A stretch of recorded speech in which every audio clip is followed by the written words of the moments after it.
Eh ben, comme prévu, on rush. Hmm. Bon, ça va être beaucoup de choses qui vont s'accomplir directement du côté de nos méchants. Et, et nos héros, en tout cas du côté d'Ezran, qui vont essayer de faire des trucs.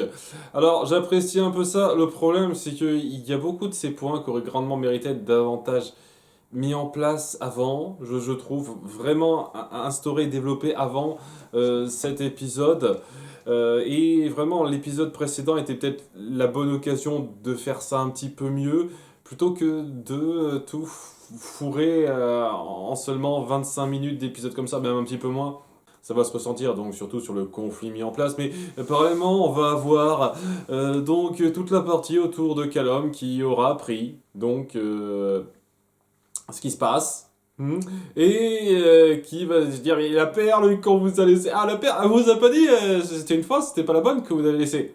On l'a bouffée, l'autre. Ils te disent rapidement, on l'a mangée. Elle était bonne, hein. Ils le disent pas, hein, ils font pas la blague jusque-là, mais ouais. Et donc, Callum nous fait une redite de ce qu'on a vu dans l'épisode de la saison précédente. C'est la même chose, je vais se dire, ah mon dieu, mais c'était de ma faute, hein, je m'en veux tellement, j'ai besoin d'être seul un petit moment, donc il part quelque part tout seul, et puis il y a sa version un petit peu sombre qui lui apparaît, le truc qu'on a vu donc dans la saison 2 si je ne m'abuse, hein, voilà, lorsqu'il avait son espèce euh, de rêve, de recherche de soi après son premier sort d'ombre.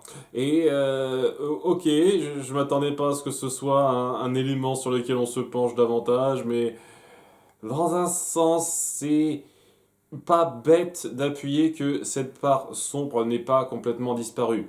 Le fait qu'il se soit débarrassé de l'incarnation de la magie des ténèbres, dans un sens, n'est pas forcément synonyme qu'il va plus avoir de part sombre. Et c'est un peu ce que ça veut insinuer, que cette part sombre était toujours là, elle a pu se manifester un peu plus, de façon plus directe, parce que évidemment, la magie d'ombre a aidé, mais c'est pas juste ça. Et donc, il y a donc cette apparition qui lui fait face, lui dit qu'il a besoin de lui. Ils ont un peu besoin l'un de l'autre pour pouvoir aller au bout de l'idée. Et sa partie sombre, dans un sens, celle qui veut aller assez loin, lui dit, tu sais que c'est en partant vers la magie des ténèbres que tu pourras arriver à quelque chose, notamment avec cette pièce que tu as conservée, cette fameuse pièce pour enfermer les esprits. Je pensais que c'était une pièce quelconque, mais apparemment c'est une pièce spéciale, imbibée d'une certaine magie qui n'a jamais été particulièrement spécifiée, qui pourrait peut-être permettre quelque chose. On pourrait faire quelque chose pour Aravos comme ça. Et dans un sens, c'est vrai. S'il jette ce sort sur Aravos et qu'il l'enferme, bah, c'est la même chose, hein, une prison. Voilà, hein, la même chose que la dernière fois, c'est une voie tout à fait acceptable. Seulement, il n'est pas prêt à accepter ça. Il se dit non, non, on va pas faire comme ça. On va d'abord partir sur la voie juste et brave. Et c'est clair et net que ça va être l'option B ou C pour lui, qu'il finira par envisager de façon plus ferme un peu plus tard, même si je sens que ça va être rushé ça aussi, mais bon. C'est pas mal cette partie-là. Le petit souci que j'ai, c'est la façon un peu chill qu'ont Rayla et l'autre elfe de discuter en parallèle, comme s'il y avait rien de grave. Alors que c'est super grave pour l'instant, ce que vous savez, mais bon. Cette partie-là n'est pas trop gênante, même si j'ai quelques craintes sur le fait que ça soit expédié pas mal d'éléments que ça met en place par la suite. Euh, Majoritairement, on va suivre le conflit avec Claudia et tous les autres. Claudia qui, avant de commencer, se trouve au Nexus lunaire et a une petite discussion avec son nouveau père de substitution, entre guillemets. Ça manque de clarté là, et qui finit par lui dire à Ravos, parce qu'apparemment il s'est vraiment attaché à elle, et qui lui a pas tout dit. Et il ne ment jamais exactement, mais il dit pas non plus toute la vérité, vous voyez. C'est plus insidieux dans un sens, et il finit par lui dire qu'au bout du compte, il est presque certain que son père ne sera pas présent dans cet entre-deux-mondes, et que si il veut ouvrir cet entre-deux-mondes, c'est pour braver le grand ordre cosmique qui l'a privé de sa fille parce que ce sont des connards finis, et on s'en fout royalement des conséquences sur les gens. genre faire venir les ténèbres dans le monde, priver tout le continent de soleil, ça, Claudia, elle l'accepte. Elle est en mode, ah, vengeance, je suis derrière. Ok, c'est un truc qui mérite au plus haut point. Et en particulier du fait que on essaye d'appuyer un peu plus tard que Terry était censé être son espèce de d'encre sur la partie saine, la partie encore gentille qui ne va pas gratuitement faire du mal aux autres. Vous voyez? Et déjà, je le dis clairement, il n'y avait pas besoin de Terry pour ça. C'était juste sa conscience en elle-même qui suffisait à ça, je trouve. Mais surtout, ça veut dire que oui, elle était au courant du fait que inverser le Nexus, ça allait foutre le bordel sur la Terre, et elle s'en fout apparemment. Elle est avec lui, ah ouais, vengeance, très bien. Hein. Je suis attaché à vous maintenant, à papa numéro 2. Ouh. Mais avant d'inverser le Nexus, eh ben, il y a notre petite bande qui s'est rendue là. Voilà, 2 semaines, hein, ils ont attendu pour se rendre ici. C'est pas exactement ce qu'ils ont branlé pendant les 2 semaines. Hein. Excusez-moi d'avoir quelques petits soucis, mais la temporalité est naze dans cette série. C'est pas le premier cas comme ça. La temporalité, quand même, me saoule à un certain degré. C'est juste pas une fois de temps en temps, c'est régulièrement. Dans Le Seigneur des Anneaux, je pourrais pointer 2 ou 3 moments au total sur les 9 heures de film qui sont un peu ennuyeux. Un peu ennuyeux en termes de temporalité. Vraiment, hein, juste pour dire ça, la trilogie n'est pas parfaite, mais là, c'est toutes les saisons, il y a toujours un moment où c'est n'importe quoi. Et c'est des éléments super importants, sans lesquels ça ne marcherait pas une seule seconde en fait. C'est pas des détails quoi, c'est ça qui est irritant dans vos trucs quoi. Votre temporalité est gérée avec le cul, c'est incroyable. Enfin bref, il y a Terry et Soren qui se trouvent devant eux et qui essayent un peu de convaincre Claudia. Et s'il te plaît, essaye de retrouver la raison, pense un petit peu à ce qu'il y a entre nous, etc., etc. Ça marche pas. Terry, on s'en fout un petit peu. Elle est en mode c'est bon, c'est fini entre vous, il n'y a plus rien qui nous lie, alors que de base, c'est lui qui l'a quitté, elle était un petit peu affectée par ça et maintenant elle est passée à côté. Et puis si le but c'était de la calmer, de faire quelque chose pour elle, il fallait pas lui dire je te quitte, je te laisse en mode je peux pas être qui je peux être avec ça quoi. Il fallait essayer de faire un discours un petit peu moins un petit peu moins je te lâche, si vous voyez ce que je veux dire. En tout cas, l'approche de Soren ne marche pas, mais il y a une autre personne qui apparaît, leur mère. Leur mère qui a été trouvée comment? On sait pas exactement, mais il y a une logique qui sera expliquée rapidement après, quoi. Elle fait un long discours très basique, très typique. Ah, je suis désolé de t'avoir laissé, mais je pense seulement à toi. Qu'est-ce que je pourrais faire pour me faire pardonner? Je sais que m'excuser comme ça n'y change à rien. Laisse-moi le temps, etc., etc. Donne-moi le temps d'apprendre ce qu'il faut apprendre. Mais alors que ça semble marcher, elle se rend compte de la supercherie. Tout simplement parce qu'en en fait, elle a pas vieilli d'un pouce depuis 15 ans. Et j'ai dit, ouais, ok, vous m'avez prise pour une conne en fait. Non, non, non, c'est pas elle. Elle la plante avec un couteau. Et c'était en fait. Liane, voilà, c'était Liane, l'elfe de la lune qu'on connaît depuis la fin de la saison 1, quand même donc un personnage très important, quoi. Et donc elle est gravement, très grièvement blessée, presque morte. Alors c'est un truc, je trouve, que vous n'êtes pas allé jusqu'au bout de l'idée. Il y a le mec qui se charge d'elle, apparemment, il y a une relation très amoureuse entre eux, je sais pas d'où il vient, je me souviens plus du tout d'où il vient ce type. Un mec super baraqué avec une grosse épée, quoi, et qui lui fait des massages, on l'a vu dans la saison précédente. Il est super vénère, il se dit je veux l'attaquer alors que bon, Soren ne voudrait pas et il voudrait pas non plus Terry, mais bon, elle a un super sort qui les fige sur place. Parce qu'elle est ultra puissante avec sa magie et elle se dit ouais, c'est bon, c'est plus la peine de parler, je fais mon sort. Elle fait son truc pour ouvrir le portail et qui fait venir tous les revenants, entre guillemets, dans notre monde. En fait, c'est des revenants, quoi. Hein. C'est des putains de fantômes, c'est tout ce que c'est. Hein. Le côté A, j'ai un truc inachevé, je ne peux pas quitter notre monde réellement. C'est le principe du fantôme, quoi.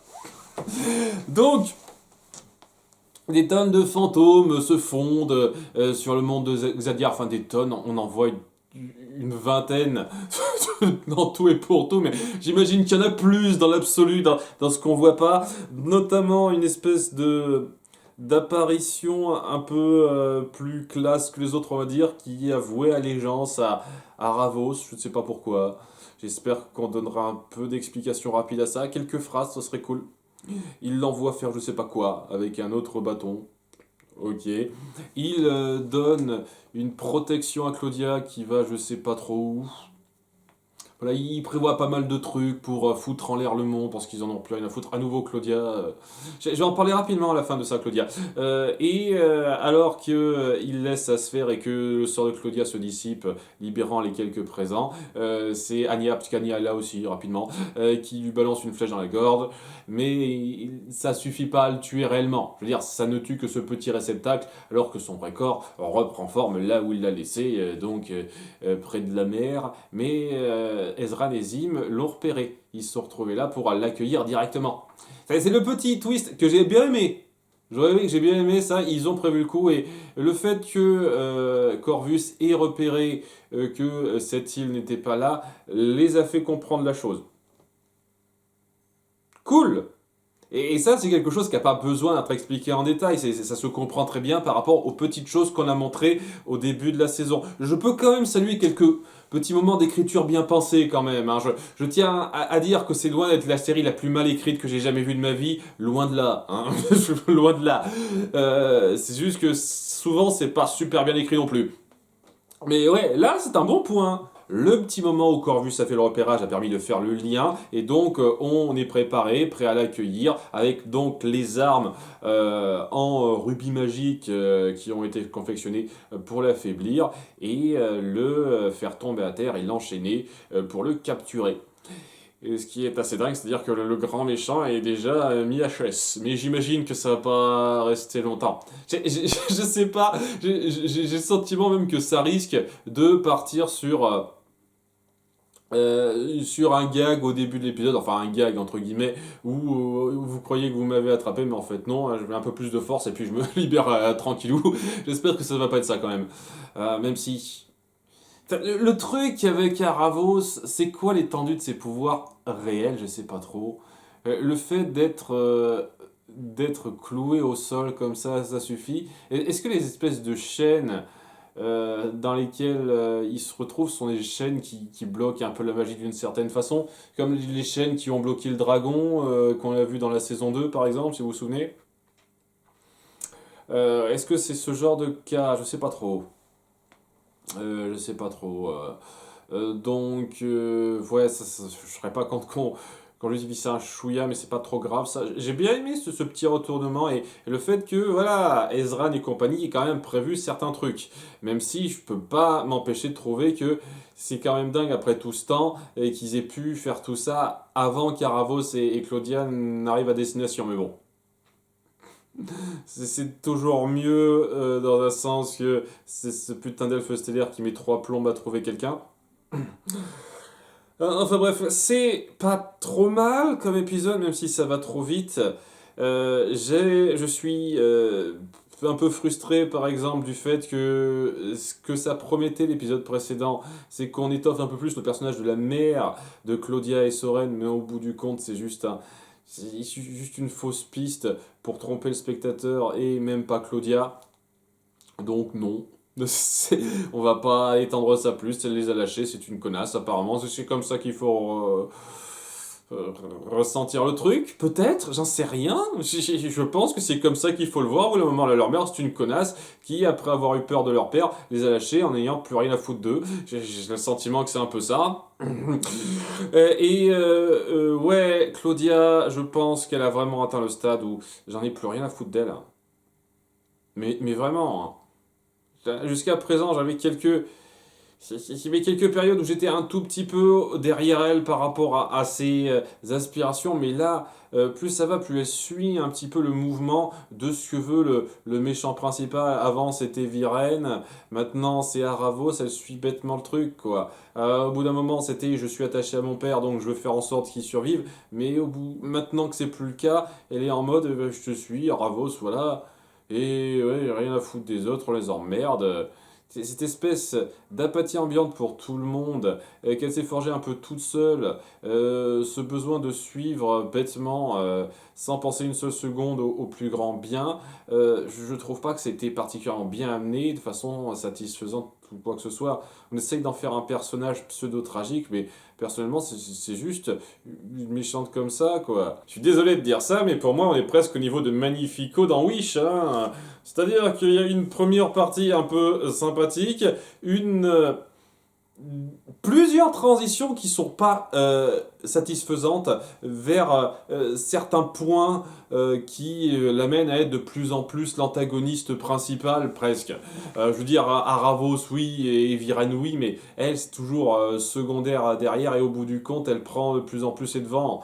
Donc je sais pas, je suis pas satisfait par ce développement, cette évolution. Et pas rendu de façon à être pleinement acceptable. Donc ouais, tu la prends comme ça, hein, si j'ose dire, en tant que personnage. C'est une méchante parce qu'il faut une méchante qui épaule le méchant. Voilà. Elle est là. On est content pour elle. Si jamais vous partez sur une voie de rédemption après ça autour d'elle, je pense que ce serait un peu du foutage de gueule. Pas au même niveau que 4A ou autre, mais ce serait un peu du foutage de gueule à ce stade-là. Mais bon, je sais pas, on verra, on verra. Faudra voir aussi comment sont gérés certains points, par exemple les retrouvailles entre Ezran et Callum et Rayla. Est-ce que ce sera traité d'une certaine façon après l'espèce de froid qu'ils ont eu avant, je sais pas trop. Beaucoup de choses qui pourrait être géré acceptablement en 3 épisodes en fin de compte. Juste celui-là de Rocher, je peux prendre dans l'absolu. Faut voir, faut voir. À bientôt pour l'épisode 7. Bye!